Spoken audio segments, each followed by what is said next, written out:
Bienvenue sur le site de la nouvelle station d'épuration de Joannas à Mont-de-Marsan.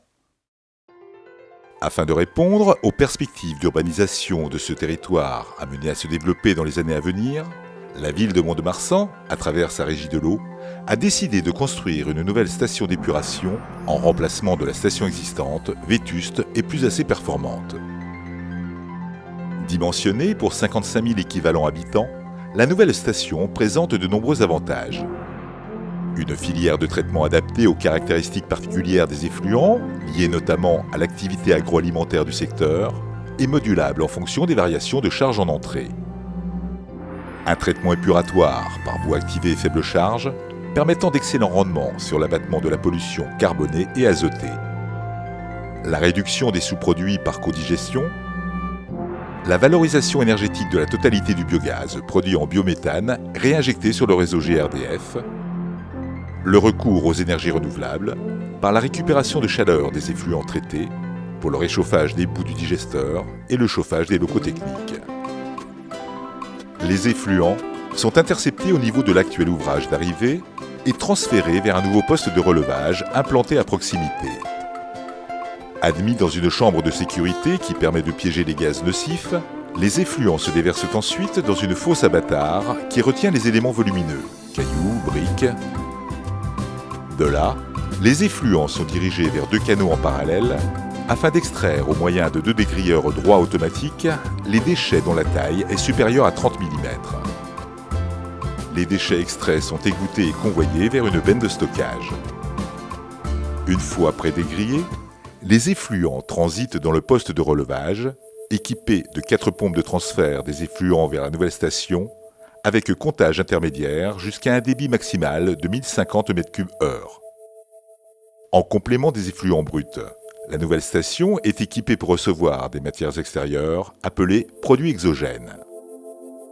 Ainsi, un sas entièrement fermé et désodorisé permet le dépotage de graisse, des produits de curage réseau ainsi que des boues en provenance de la steppe de Comte sans aucune nuisance visuelle ou olfactive. Ces différents produits sont spécifiquement pré-traités avant d'être stockés en benne ou admis sur la filière de traitement. La filière de traitement est composée de 2 fils en parallèle. Chaque étape de traitement est mutualisable, banalisable, isolable et bypassable, permettant ainsi une extrême souplesse d'exploitation. À l'arrivée dans la nouvelle station, l'eau brute est admise dans 2 canaux en parallèle, équipés de 2 tamis escaliers automatiques qui permettent de retenir les déchets dont la taille est supérieure à 3 mm. Les déchets extraits sont compactés et convoyés vers une benne de stockage. Après tamisage, les effluents transitent par 2 ouvrages de dessablage-désuilage afin d'éliminer les sables et les graisses présents dans l'eau. Les sables sont lavés et classifiés, puis stockés en benne. Les graisses sont stockées avant envoi vers la digestion. Une fois les effluents débarrassés des déchets les plus gros visibles à l'œil nu, il faut maintenant procéder à l'élimination des matières en suspension grâce à un procédé de séparation physique appelé traitement primaire. Cette étape de traitement est réalisée simultanément dans 2 décanteurs lamellaires. Ces ouvrages sont alimentés depuis les dessableurs-désuileurs via 2 conduites individuelles, assurant ainsi une parfaite répartition du débit. Dans les décanteurs, l'eau circule à contre-courant des matières colloïdales regroupées en flocs et est récupérée en surface par un ensemble de goulottes. Les flocs, quant à eux, se déposent sur les blocs lamellaires, glissent jusqu'en fond d'ouvrage dans lesquels ils se concentrent, puis sont extraits par pompage. On parle de boue primaire. À ce stade, la pollution de l'eau ne subsiste plus que sous forme dissoute, composée majoritairement de carbone, d'azote et de phosphore. La pollution carbonée et azotée est traitée par le procédé de boue activée faible charge au travers de 2 fils de traitement composés chacune d'une zone de contact et d'un bassin d'aération dimensionné pour assurer un âge de boue minimal de 15 jours, condition indispensable au bon fonctionnement du procédé de nitrification. Le volume biologique global est ainsi de 6140 m3.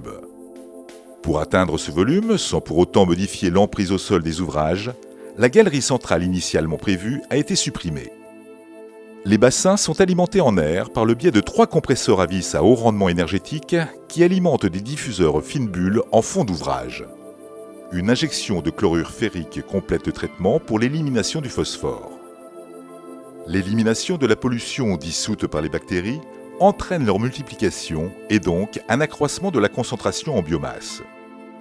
On parle de boues biologiques ou secondaires qui doivent être extraites de la filière. Ces dernières sont séparées de l'eau traitée par décantation dans 2 clarificateurs à pont sucé. L'eau traitée rejoint alors le milieu naturel après comptage. La filière de base, telle que décrite précédemment, est parfaitement conforme au cahier des charges. Elle permet de garantir une qualité d'eau traitée irréprochable au-delà des valeurs minimales imposées, assurant ainsi un rejet au milieu naturel adéquat au maintien du bon état écologique de l'AMI 12. Les boues extraites de la filière sont épaissies selon différents procédés en fonction de leur nature. Ainsi, les boues primaires sont épaissies à l'aide d'un silo circulaire RC, tandis que les boues biologiques sont dirigées vers 2 tambours d'égouttage. Une fois épaissies, les boues biologiques sont stockées dans une bâche tampon qui reçoit également les boues de la steppe de Comte. L'ensemble des boues épaissies est ensuite extrait vers l'étape de digestion.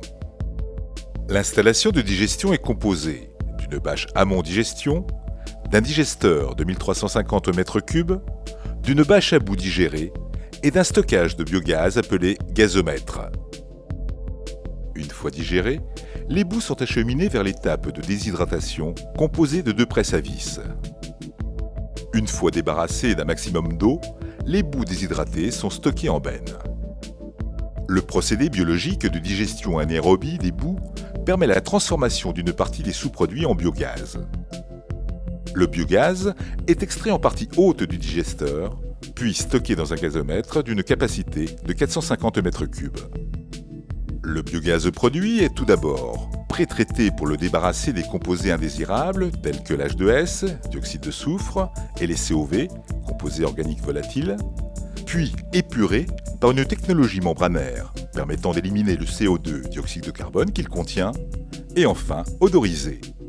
On parle alors de biométhane, revendu à GRDF en étant réinjecté sur le réseau de gaz de la ville. Le processus de digestion anaérobie des boues nécessite un maintien de la biomasse à l'intérieur du digesteur à une température de 37 degrés. Ici, c'est un système de récupération des calories contenues dans les effluents traités qui assurera le réchauffage du digesteur grâce à un ensemble d'échangeurs et à une pompe à chaleur. Cette disposition permet la valorisation en biométhane de la totalité du biogaz produit et maximalise donc les recettes induites par la revente au profit de la collectivité de Mont-de-Marsan. Au-delà des performances techniques attendues sur les rendements épuratoires de l'eau et le traitement des sous-produits, et au vu de son implantation à proximité immédiate des habitations, la nouvelle station de Joannas nécessite une intégration environnementale irréprochable. Cette intégration passe en premier lieu par un projet architectural audacieux associant le béton des ouvrages à des matériaux nobles comme le verre, le bois et le végétal, en accord avec le milieu naturel dans lequel ils s'inscrivent, mais également par la réduction des nuisances vis-à-vis du voisinage. Ainsi, toutes les nuisances sonores seront éliminées par isolation phonique des machines génératrices de bruit. De plus, tous les ouvrages susceptibles de produire des mauvaises odeurs sont entièrement confinés et ventilés. L'air extrait est désodorisé sur 2 biofiltres et 2 filtres à charbon actif qui assurent la captation de tous les composés toxiques ou malodorants avant leur rejet au milieu naturel. L'air rejeté à l'atmosphère est ainsi purifié. Voilà, la visite est maintenant terminée. À bientôt sur le site de la nouvelle station d'épuration de Joannas à Mont-de-Marsan.